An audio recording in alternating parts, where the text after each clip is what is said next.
आप भी पेड़ पौधे लगाने के शौकीन हैं तो आज की वीडियो बहुत मस्त होने वाली है दोस्तों। आज मैं पूरी जानकारी इस बात की दूंगा कि आपका पौधा जो है हरा भरा कैसे रहे, कोई भी पौधा।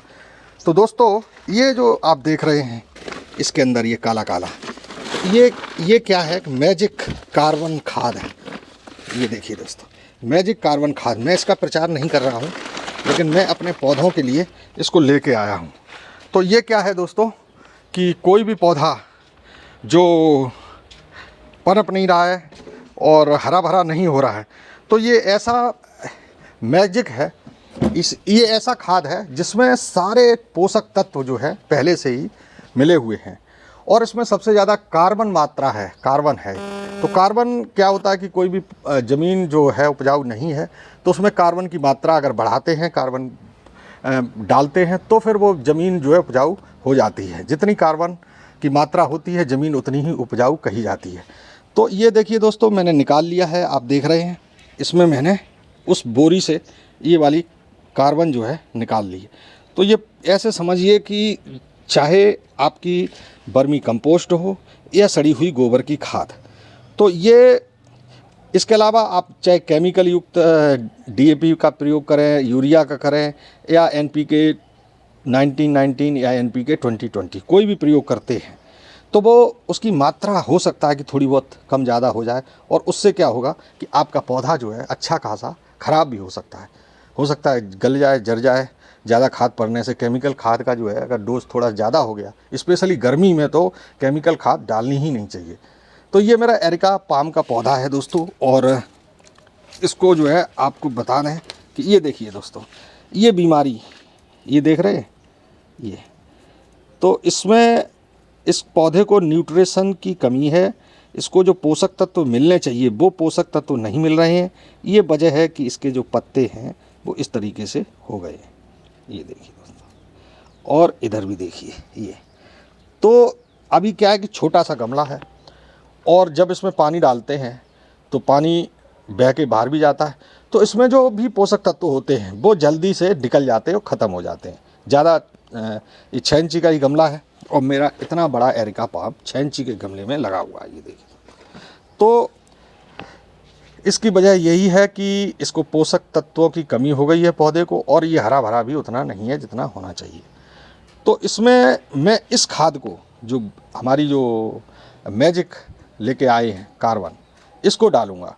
और इसको इतनी नहीं डालूंगा दोस्तों, इसमें से मैं इतनी मात्रा इतनी ही डालूंगा, करीब 100 ग्राम के लगभग, आप समझ लीजिए 100 ग्राम के लगभग हम जो है इसमें डालने वाले हैं।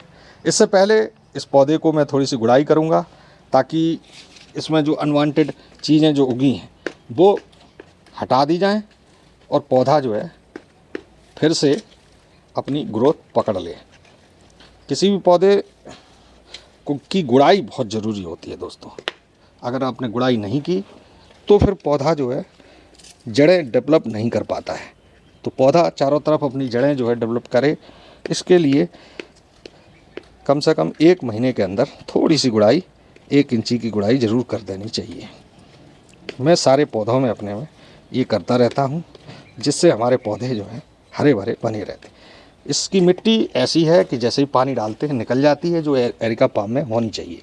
जिस वक्त मैंने इसको लगाया था उस समय मैंने इसकी मिट्टी जो है 50% सड़ी हुई गोबर की खाद और 50% गार्डन सॉइल जो है मिलाई थी और उसी में इसको लगाया था। 1 साल इसको लगे हुए हो गए हैं, लेकिन पौधा जिस तरीके से बढ़ना चाहिए उस तरीके से नहीं बढ़ रहा है, जैसा हरा भरा होना चाहिए वैसा नहीं। तो इसको अब मैं समझ गया हूँ कि अब इसको, भले ही अभी गर्मियों का समय चल रहा है और अगर अभी नहीं डालेंगे इसमें खाद तो फिर ये पौधा जो है इसी तरीके से पत्ते देगा और हो सकता है इसमें कीड़ा लग जाए और ये ख़राब हो जाए। ये देखिए दोस्तों, अभी मैं क्या करूँगा, उस खाद को डालने से पहले इसकी जो मिट्टी है ये, इस मिट्टी को मैं थोड़ी सी निकाल लूँगा,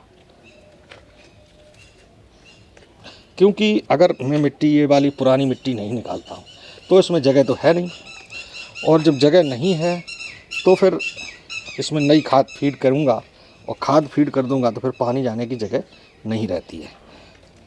तो थोड़ी सी ऊपर से मिट्टी जो है खोदी हमने वो निकाल लेना चाहिए बिना किसी जड़ को नुकसान किए हुए।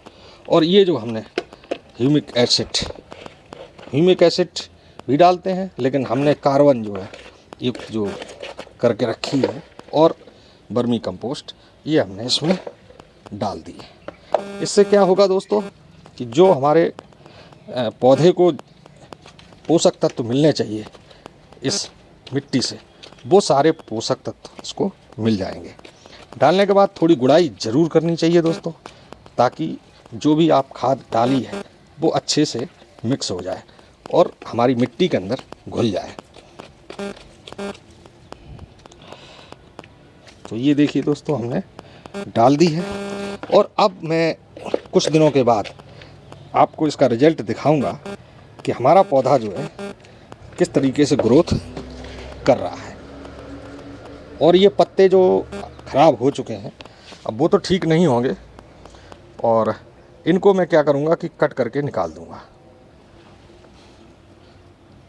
अगर कट नहीं करूँगा तो फिर ये जो है बीमारी और बढ़ जाएगी, और हो सकता है कि जो अच्छी खासी सही से जो हमारी ब्रांचेस है वहाँ तक पहुँच जाए। तो ये यहाँ से दोस्तों मैं इसको कट कर दिया। कट करने के बाद ये मैंने निकाल के इसको अलग कर दिया। तो इसमें एक तरह से कीड़ा भी लग गया होगा दोस्तों, ये देखिए दोस्तों, इसमें कीड़ा भी लग गया होगा, और ऊपर से इसको पोषक तत्व तो नहीं मिल पा रहे, इसलिए इसकी ये हालत। तो इसको मैं अलग कर दूंगा, फेंक दूंगा दूर। और अब मेरा ये पौधा जो है पूरी तरह से स्वस्थ हो जाएगा, और 1 महीने के बाद मैं इसका दिखाऊंगा आपको कि क्या रिजल्ट आता है। अब मैं इसमें पानी डाल दूंगा। ये जो खाद डाली है मैजिक कार्बन, तो इसका सबसे बड़ा हमें बेनिफिट ये मिलता है कि हमारी जो मिट्टी है बहुत भुरभुरी हो जाती है, और मिट्टी में जो पानी होल्ड करने की क्षमता है वो बढ़ जाती है। तो मिट्टी जो है बहुत देर तक पानी को होल्ड कर लेती है। हालांकि पानी रुकता नहीं है, पानी रुकना नहीं चाहिए, पानी तो निकल जाता है, लेकिन मिट्टी में नमी जो है काफ़ी दिनों तक बनी रहती है, जो पौधे को बहुत ज़रूरी होती है। और साथ में इसमें सारे पोषक तत्व मौजूद हैं जो हमारे पौधों को चाहिए होते हैं। फिर चाहे नाइट्रोजन हो, फास्फोरस हो, कैल्शियम हो, जितने भी पोषक तत्व है वो सारे इसमें मिले हुए हैं, और वो इसको मिल जाएंगे। अब मैं इसको छाया में ही थोड़ी देर रखूँगा। और हालांकि एरिका पाम एक ऐसा प्लांट है जिसको धूप थोड़ी ही मिलनी चाहिए, ज़्यादा धूप में रखोगे तो इसकी पत्तियाँ जो है बर्न हो जाती हैं। तो मैं इसको छाया में ही रख के छोड़ दूँगा, और अभी पानी डाल के, और फिर मैं 10-5 दिन के बाद इसका रिजल्ट दिखाता हूँ कि कैसा हुआ। तो आज के लिए बस इतना ही। नमस्कार दोस्तों।